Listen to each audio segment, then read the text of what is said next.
অনেক বাড়িতেই এরকম দেখা যায় যে আচার করলে আচারের তেল শেষ হয়ে যায়, কিন্তু আচারের আমগুলো শেষ হয় না। তার জন্য আমি এখানে কতগুলো আম এইভাবে কেটে নিয়েছি খোসা ছাড়িয়ে, তারপরে স্ক্যাপারে কুচিয়ে নিয়ে এরকম এর মধ্যে দিয়েছি আমি সর্ষে, কাঁচা লঙ্কা, নুন দিয়ে ভালো করে যেরকম আম মাখা করে সেরকমভাবে আমি একটা থালার মধ্যে করে নিয়ে রাখলাম।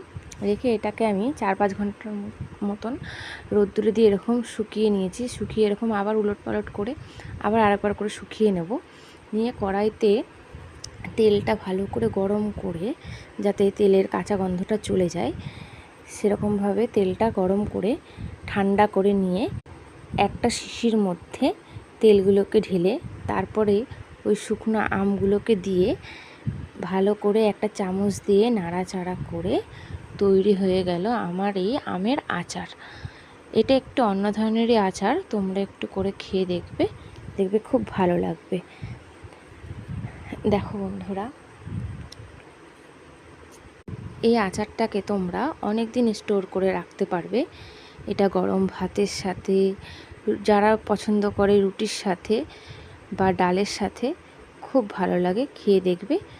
কিন্তু এটাকে রোদ্দুরে দিয়ে দিয়ে রাখতে হবে। দেখো আচারটা কতটা সুন্দর হয়েছে।